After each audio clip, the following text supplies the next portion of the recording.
Amen. Amen. Merci beaucoup.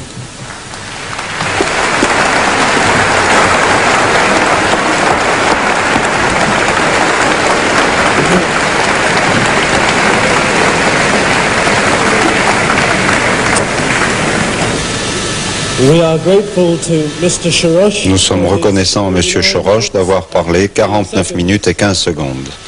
Minutage impeccable. Vous avez quelques minutes pour reprendre votre souffle. Voici un privilège que je ne m'attendais pas à avoir, mais que je me réjouis d'avoir, celui d'accueillir au Royal Albert Hall ce soir et d'écouter pendant les 50 prochaines minutes la première allocution de M. Ahmed Deedat. Merci, monsieur.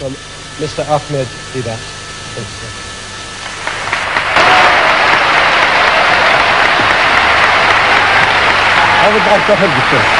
I was praying, God, look, I love you, brother, I love you. I love you, I love you, we love you. We love you.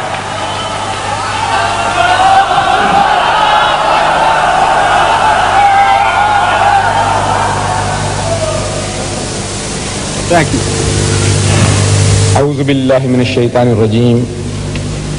بسم الله الرحمن الرحيم.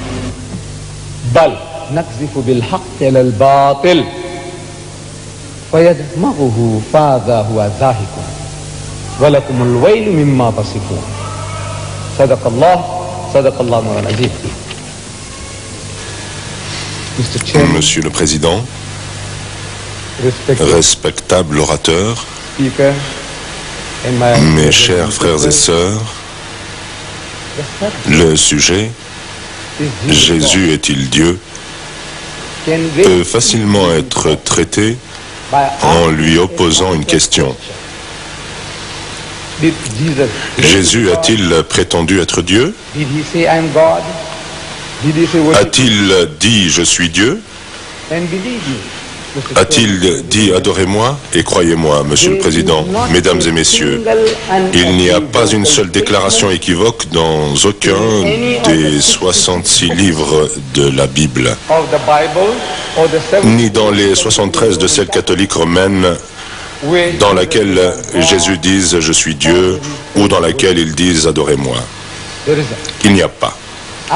J'aurais été très heureux d'entendre Jésus de la bouche de Jésus, cette déclaration simple, directe, explicite, « Je suis Dieu » ou « Adorez-moi ». En effet, moi en tant que musulman, et nous tous musulmans, croyons que Jésus-Christ était l'un des plus puissants messagers de Dieu. Nous croyons en sa naissance miraculeuse, nous croyons qu'il était le Messie, et nous croyons qu'il a donné la vie aux morts avec la permission de Dieu et qu'il a guéri les aveugles-nés et les lépreux avec la permission de Dieu.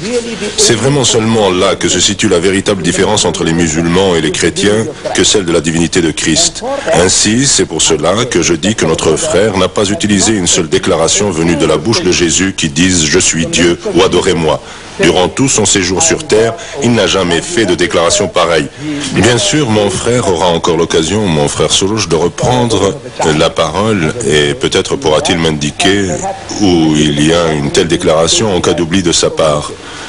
Au mieux, a-t-il pu citer un passage de l'Apocalypse où il est dit, et ces paroles sont censées être de Jésus, « Je suis l'alpha et l'oméga », ce qui signifie « je suis le premier et le dernier ». Bon, déjà ce livre de l'Apocalypse était un rêve. Un rêve dans lequel Jean, dans ce rêve, avait une vision dans laquelle il voyait des animaux avec des yeux à l'intérieur et des yeux à l'extérieur, et avec des cornes surmontaient Dieu. Tout cela, un homme qui a trop mangé peut en faire l'expérience. Alors pourquoi Jésus est-il venu sur cette terre? Nous allons analyser ce qu'il a vraiment dit et ce qu'il a fait. Voyons maintenant l'idée de la Trinité.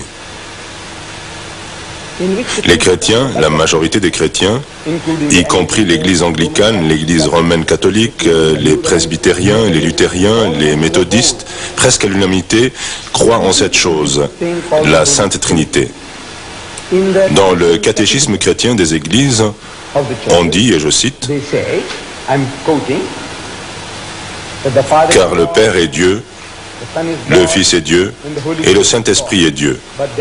Mais ce ne sont pas trois dieux, mais un seul Dieu. Ainsi le Père est tout-puissant, le Fils est tout-puissant et le Saint-Esprit est tout-puissant. Mais il n'y a pas non plus trois tout-puissants.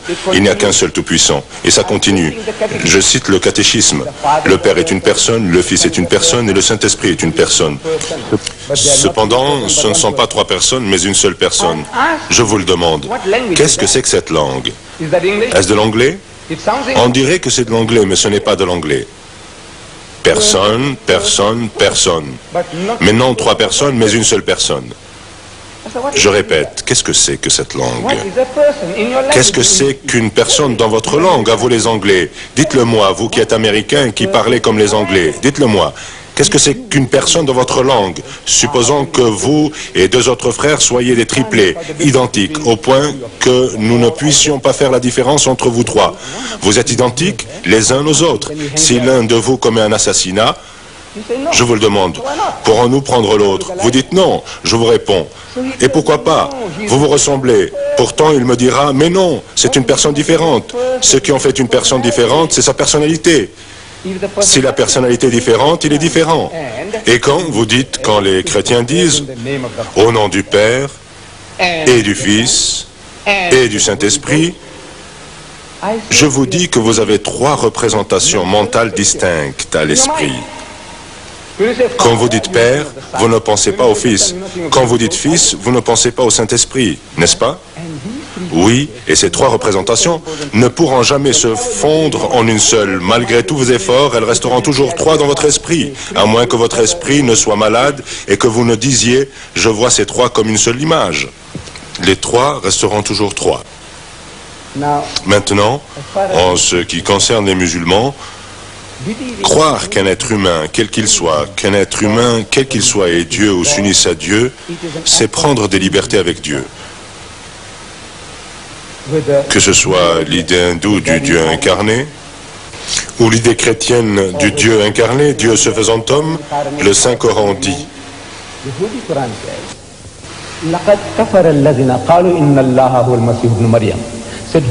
Quiconque dit que Jésus, fils de Marie, est Dieu, blasphème, trahit Dieu.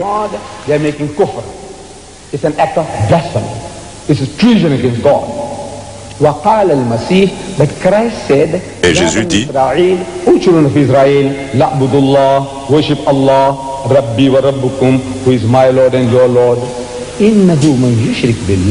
whoever will associate anyone with Allah, Jésus dit au fils d'Israël, adorez Allah qui est mon Seigneur et le vôtre. Quiconque associe quelqu'un à Dieu sera interdit de paradis et voué à l'enfer. Et personne n'aide les injustes. Et Jésus-Christ parle de ton, votre Père dans les cieux. Il s'agit de votre Père et de mon Père. Là encore, il a commencé à puiser dans l'évangile de Saint Matthieu, dans le chapitre 1, verset 1. Vous rencontrerez cette expression, votre Père, ton Père, votre Père, ton Père, 13 fois avant le premier mon Père. C'est une situation étonnante. 13 fois, il vous dit que le Dieu Tout-Puissant est le Père de chacun. Métaphoriquement, il est le créateur, le soutien, celui qui épanouit, celui qui chérit chacun. Il est le Père de tous, mais physiquement, il n'engendre pas. Parce qu'engendrer est un acte animal qui relève des fonctions inférieures animales du sexe. Par conséquent, nous n'aurons pas le toupet de prêter à Dieu cette qualité en disant que Dieu a engendré un fils. Bien que les chrétiens continuent de répéter les mots « Fils de Dieu, Fils de Dieu, Fils de Dieu », et vous de dire « Et Adam ». Vous dites « Combien de fils a-t-il eu » Les chrétiens dans leur ensemble vous diront alors « Un ». Je dis « Vous ne lisez pas votre Bible, vous ne lisez pas votre Bible correctement. Sachez que Dieu dans la Bible a des tonnes et des tonnes de fils. » Vous connaissez, la tonne est une ancienne mesure de capacité, des tonnes. Les fils de Dieu virent que les filles des hommes étaient belles et ils en prirent pour femmes parmi toutes celles qu'ils choisirent. Genèse 6, verset 3. Après que les fils de Dieu furent venus vers les filles des hommes et qu'ils leur eurent donné des enfants, ce sont ces héros qui furent fameux dans l'Antiquité. Exode 4, 22. Dieu dit, Israël est mon fils et même mon premier fils dans le livre de Jérémie, Jérémie 31, 9. Israël est mon fils et même mon premier fils dans le Nouveau Testament, Romains 8, 14. On nous dit, tous ceux qui sont conduits par l'Esprit de Dieu sont fils de Dieu. Chaque fois, nous pouvons entendre, si vous suivez la volonté et les plans de Dieu, vous êtes une personne pieuse. Dans la langue des Juifs, dans l'idiome des Juifs, on dit fils de Dieu, ce qui signifie une personne juste. Mais les chrétiens de dire non, non, non, Jésus n'est pas comme cela, il est engendré et non pas fait. Alors je vous demande, s'il vous plaît, de m'expliquer. Je m'adresse aux personnes de langue anglaise. Expliquez-moi, s'il vous plaît, qu'essayez-vous de montrer? Quand vous me dites qu'il est engendré et non fait, qu'essayez-vous vraiment de me dire? Et croyez-moi, aucun chrétien en 40 ans n'a été en mesure d'ouvrir la bouche pour me dire ce que cela signifie. Il a fallu pour cela un Américain, mon frère Soros. Il a fallu que ce soit un Américain. Il a dit, cela signifie procréer par Dieu. Et moi, quoi? Et lui de répondre, non, non, non, vous m'avez demandé ce que cela signifie, je vous dis ce que cela signifie, et non que je crois que Dieu ait procréé un fils. Quoi qu'il en soit, voici Jésus-Christ. Je ne sais pas. En tout cas, pour les musulmans, c'est un blasphème de dire que Jésus est Dieu. Mais il y a aussi un autre blasphème vu du côté des chrétiens. Voyez-vous, les chrétiens orthodoxes, les chrétiens anglicans, les méthodistes et tous les catholiques romains, ils croient tous en la Sainte Trinité. Et ils disent que Jésus est la deuxième personne de la Trinité. Vous n'entendez jamais les mots au nom du Père et du Fils et du Saint-Esprit. Vous n'entendez jamais au nom du Saint-Esprit et du Fils et du Père. Jamais. Vous n'entendez jamais au nom du Fils et du Saint-Esprit et du Père. Cela doit toujours être au nom du Père, du Fils et du Saint-Esprit. Il est toujours la deuxième personne de la Trinité. Pour la chrétienté, dire que Jésus est le Père est une hérésie. Pour l'Église chrétienne, selon l'optique musulmane, attribuer un caractère divin à un être créé, quel qu'il soit, est un blasphème. L'attribuer à toute autre chose supérieure est un blasphème. Mais dans l'optique chrétienne, dans l'optique des églises anglicanes, méthodistes, luthériennes, de toutes, dire ou avoir la témérité de dire que Jésus est le Père était avant une hérésie, laquelle était condamnée et frappée d'excommunication par l'Église catholique romaine il y a plus de 1000 ans de cela. Elles l'ont abandonnée. Vous allez me dire, mon frère Soros, mais je ne sais pas pourquoi il cache le fait qu'en réalité il croit que Jésus est le Père.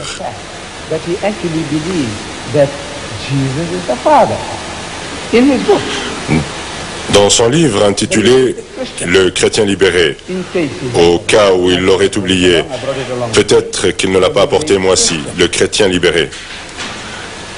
Pardon, le palestinien libéré, excusez-moi. Et étant donné l'étoile de David en arrière-plan, je ne sais pas, libéré des Juifs ou libéré de quoi? Chrétien libéré. Il dit, et je cite à la page 80,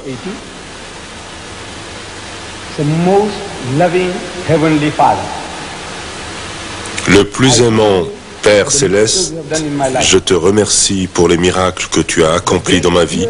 Le plus grand de tous les miracles a été que tu m'as aimé suffisamment pour mourir pour moi. Qui? Le Père est mort pour lui? Cela, dans l'histoire de l'Église, comme frère Soros sera en mesure de le confirmer étant maître de théologie, est une ancienne hérésie qualifiée de patripassianisme ou de monarchianisme ou de sibyllisme. Vous ne devez pas vous effrayer de ces mots à rallonge, mais c'est dans l'histoire des églises et elles excommuniaient il y a de cela quelques 1000 ans. Mais c'est lui qui est le Père.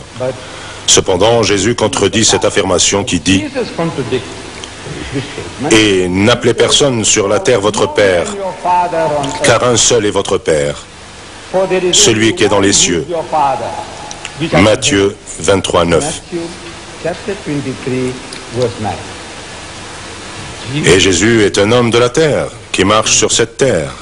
C'est ce que Pierre justifie Dans le livre des Actes des Apôtres, chapitre 2, verset 22, il déclare « Hommes israélites, écoutez ces paroles. Jésus de Nazareth, cet homme, un homme à qui Dieu a rendu témoignage devant vous par les miracles, les prodiges et les signes qu'il a opérés par lui au milieu de vous.